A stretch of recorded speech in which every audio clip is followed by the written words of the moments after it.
5 nga sànq seen ñëw bi. seen premier at bi dafa tàng. muy lan muy ne bilan bu président Diomaye bu mu toogee ba léegi ci fan nga wékk ne premier at bi dafa tàng. D'abord je trouve que man ñoom ils se sont créés des difficultés tout seuls parce que man musuma d'accord ak sortie yi ñu def si finances publiques yi. Je pense que génn na Sénégal dañu trafiquer ay chiffres je pense que ñoom ils se sont bi ñu defee loolu ils se sont enfermés dans un tunnel parce que loolu boo ko defee rek da ngay tax bailleurs yeeg il a ñëw bëgg la imposer yom te ne amul woon. À partir du moment où ni ko premier ministre waxee il dit que solution yi suñu biir la war jógee je pense que y avait un travail à faire pour tey toog suñu biir waxtaane suñu biir am un consensus sur les difficultés et essayer de les régler en interne. waruñu ko woon wax ci penc bi. Non parce que tu t'exposes pour rien. Même si c'est la vérité. bu nekkee dëgg yi waruñu ko wax. Est-ce que toutes les vérités sont bonnes à dire? Je pense qu'il y a des vérités qui se retournent contre toi parce que tey aujourd'hui nu mu metti tu dois faire plus de recettes pour gérer ton endettement. Recette yi fi muy jógee fii lay jógee.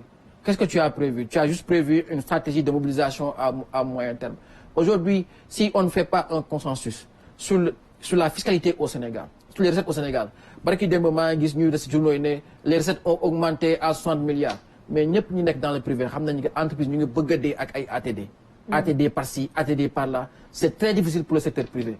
Je pense que li amoon solo mooy que ils sont arrivés avec une légitimité d'action.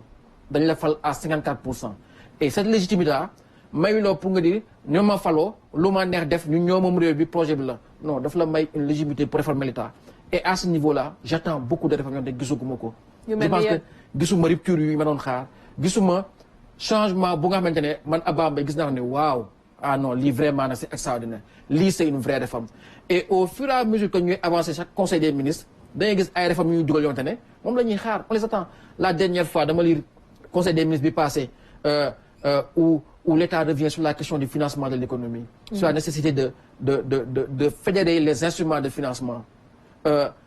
Claire la réforme. Est-ce que c'est la CDC qui va monter en puissance? Est-ce qu'on va enlever la BNDE pour fusionner avec FONGIP ak yenn ak yenn? Quelle est la réforme? Je ne vois pas. La dernière fois maa ngi lire les interventions de l'État sur les collectivités territoriales, AGETIP, ADM, PUDC, PUMA, tout ce qu'on a eu à faire. Quelle est la réforme? Demain, on va faire quoi? Est-ce qu'on va avoir des métropoles? Est-ce qu'on va avoir des pôles territoires? Est-ce qu'on va enlever des départements? J'attends. Orientation économique yi nga xam ne président moom la wax gisoo ne c'est des choses yoo xamante ne mën na porter. La preuve man dafa am lu nga xamante ne d'accord j'avais dit que d'accord ma si DG yi di génn di wax ni que wàññi naa lii wàññi naa ni on a économisé temps. Il fallait un cadrage parce que tey boo ñëwee nga ne y a eu des recrutements politiques nga dàq xale yi mais boo dàqee xale yi il faut situer les responsabilités. Ça commence par quoi? Ça commence par les conseils de surveillance, les conseils d'administration. Mais ñoom ñoo voté budget institution bi bu fekkee conseil d'administration AIBD bu nga xamante ne état bi mu ngi fa député yi ñu ngi fa dañ ñëw gis ne que la masse salariale du port a explosé wala la masse salariale l'AIBD a explosé. Est-ce que ñoom ils auraient pas dû voter contre le budget de l'institution? Mais tey nommé nga conseil d'administration yëpp. À la limite, on a l'impression que la fa amoon moo fa amaat man si j'avais été président aujourd'hui j'enlève la moitié des conseils d'administration. Lan la Sénégal doyee conseil d'administration pour Grand Théâtre. Tey xamoo sax ku directeur Grand Théâtre. Lan la Sénégal doyee conseil d'administration moom ak directeur mel ni ñaari Cheikh dem. La dernière fois maa ngi gis Waly Diouf Bodian mu dem Port du Havre ànd ak son président de conseil d'administration. Lu ñuy def da nga bëgg profiter voyage c'est pas ton rôle. Lan la Sénégal doyee conseil d'administration pour Théâtre national Daniel Sorano. Pour yow la moo tax ñu nommer leen. Parce que c'est comme ça, parce que c'est la politique, parce que c'est des postes vacants, parce qu'il faut nommer des gens. Et c'est ça qu'on attendait comme rupture. Man su ma nekkoon président tey su ma ñëwee secteur bu mel na port dama naan secteur de la gestion de la politique publique sur les questions maritimes par exemple wala sur la santé. Au lieu hôpital boo gis fii Sénégal am na conseil d'administration mais man je peux enlever tous les conseils d'administration parce que c'est un président, c'est des revenus, c'est un bureau, c'est du carburant. Mais finalement yow da ngeen ne da nga bëgg cadre de concertation il faut que muy am foo nit ñi di mën a waxee. soo tëbalee fu ñu koy. Mais le conseil d'administration dafa war a surveiller wala le conseil de finance fonctionnement institution bi tey déggoo conseil des ministres bi passé beaucoup de nos entreprises publiques ne marchent pas ou sont déficitaires. Tu prends le port, tu prends l'AIBD, tu prends on des problèmes gis nga tous les plans sociaux qui sont en train d'être faits. Mais ça à l'Assemblée quand on recevait les documents sur les risques budgétaires c'était pas dedans.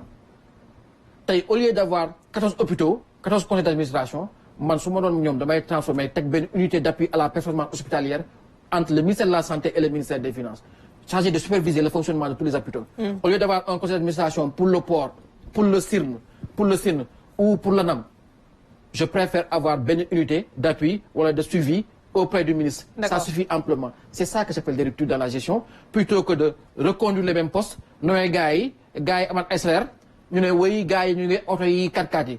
L'accessoire suit le principal. Quand on fait du carburant, si tu veux économiser, tu changes les politiques publiques, tu enlèves les conseils d'administration et tu mets des unités d'appui à la performance, puisque au bout du bout, c'est ça qui compte, pour que nos documents soient vrais et que de vraies ruptures. Merci beaucoup, Aram. Mais bien sûr, nous avons dialogue, nous avons plateau, nous avons et c'est ça que les gens doivent apprendre. Non, xalaat gi pour mu egg waxuma plateau yi. xalaat bi kay pour mu egg mooy yéen les acteurs politiques fa ngeen di tasee war a mën a waxtaan. dinaa dem si dialogue bi et comme ni ma ko waxee dialogue bi dafay ibbi yeneen dialogue dafa war nekk buntu pour ñu wax leneen lu nga xamante ne c'est important tey comme ni ma ko waxee mënuñu ñëw ne ku am 18 ans am nga âge voté yaa ngi si fichier bi te mënu sécuriser suñu état civil ko yor mairie yi tey mënuñu augmenter salaire yi depuis 10 ans, on parle d'une fonction publique territoriale. Nous baillons les gens en rade. Et c'est une injustice. Lors de buntu corruption, moi buntu agent bon temps, il fait 80 000 francs dans l'état civil. Mais lors de une ligne de union, moi aïké du dialogue. Et lors on n'est que fond de discours pour les politiques. Oui, non, nous dialogue sur Kaiti libanais, nous dialogue Guinée. C'est xénophobe. C'est pas un bon discours politique. Très bien. Le vrai politique, il change la politique publique, mais ça, pour le faire, il faut connaître l'État, il faut connaître l'administration, et malheureusement, c'est le lot de beaucoup d'hommes politiques. Merci beaucoup. Merci beaucoup, Babacar Abba Mbaye. Merci beaucoup. Merci beaucoup, c'est toujours un plaisir de si cette émission. Des Diego aussi téléspectateurs qui wolof bi mais bon dañ may tënk en tant que doomu Ndar loo war a mais bon c'était laborieux. Prochaine fois mo fi ñëw 100% wolof. Jërëjëf. Merci beaucoup ñu gërëm